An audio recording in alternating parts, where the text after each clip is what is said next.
बोल भक्तवत्सल भगवान की जय। रैदास जी की दूसरी कथा है। रैदास जी का संत प्रेम और भगवान से वार्तालाप। श्री रैदास जी महान संत थे। ये भगवान के भक्तों से बड़ा प्रेम करते थे।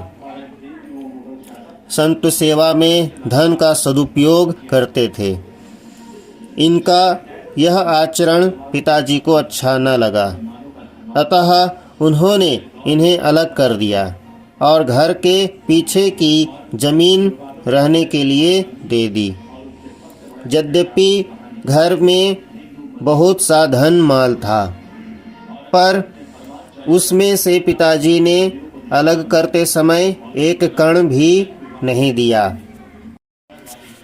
इससे रैदास जी और उनकी स्त्री को बड़ा सुख हुआ। इन लोगों को भगवान पर पूर्ण भरोसा था। रैदास जी जूतियों को गांठते थे, पक्का चमड़ा लाकर जूते बनाते थे, साधु संतों को पहनाते थे। अपनी इसी सेवा को प्रकट न करके गुप्त ही रखते थे। आपने एक छप्पर डालकर उसमें भगवान की सेवा के योग्य स्थान बनाया। उसी में संत जन भी निवास करते थे, पर स्वयं आप खुले में ही रहते थे। मजदूरी से प्राप्त धन को आप अतिथियों में बांटकर खाते थे। ऐसी दैनिक जीवनचर्या से आप रहते थे। एक दिन स्वयं भगवान भक्त का वेश बनाकर श्री रैदास जी के यहाँ पधारे और श्री रैदास जी को पारसमणि देते हुए कहा कि इसे संभाल कर रखना। श्री रैदास जी ने कहा, मेरे धन तो श्री राम जी हैं, इस पत्थर से मेरा काम नहीं चलेगा। मैं धन संपत्ति को नहीं चाहता हूँ। मैं तो यह चाहता हूँ कि संत भगवान की सेवा में अपना यह शरीर भी न्यौछावर कर दूँ। संत भगवान ने पारस का प्रत्यक्ष प्रभाव दिखाने के लिए उसे लोहे की रापी से छुआ दिया। वह सोने की हो गई। फिर पारस देकर श्री रैदास जी से बोले कि आप कृपा करके इसे रख लो और आवश्यकता पड़ने पर इसे निकाल लेना।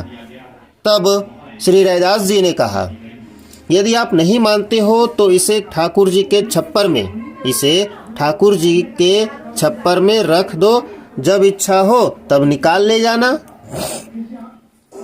साधु वेशधारी भगवान श्याम सुंदर 13 मास बीत जाने के बाद 13 मास यानी कि 13 महीने बीत जाने के बाद फिर श्री रैदास जी के यहाँ आए और बड़े प्रेम से बोले, कहिए रैदास जी, पारस का प्रयोग करके क्या सेवा की?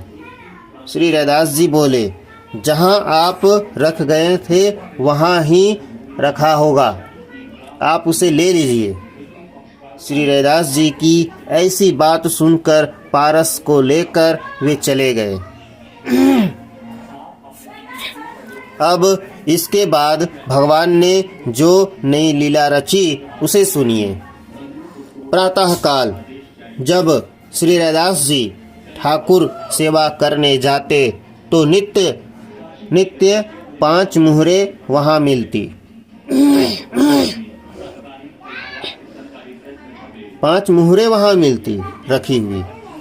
बिच्छू की तरह उन्हें चिमटे से पकड़कर रैदास जी नित्य गंगा में डाल आते। अब तो रैदास जी को ठाकुर जी की सेवा में भी भय लगने लगा। तब भगवान ने स्वप्न में श्री रैदास जी से कहा, तुम अपना हठ छोड़ दो और मैं जैसा चाहता हूँ वैसा करो। अंत में श्री रैदास जी ने भगवान की बात यानी कि आज्ञा को मान लिया।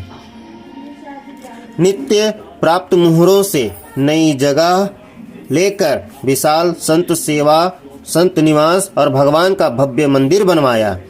उसमें दिन रात सेवा और भजन कीर्तन से ऐसा लगता था कि श्री भक्ति देवी यहीं रम गई हैं। उसी समय पूर्व प्रेरक श्री रघुवंश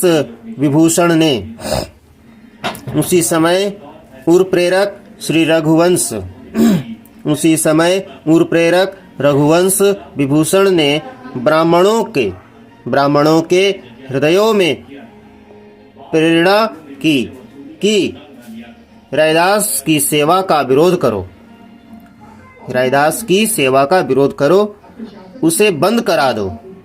तब बहुत से ब्राह्मणों ने एकत्र होकर राजा के आगे भरी सभा में श्री रैदास जी को गालियां देते हुए पुकार की।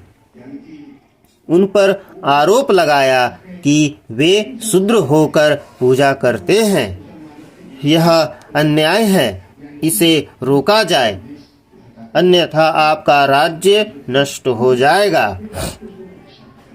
तब राजा ने श्री रैदास जी को बुलवाया तथा उनका चमत्कार देखकर न्याय किया और श्री रैदास जी को सेवा का अधिकार प्रदान किया। बोल भक्त वत्सल भगवान की जय। श्री रैदास जी महाराज की जय हो।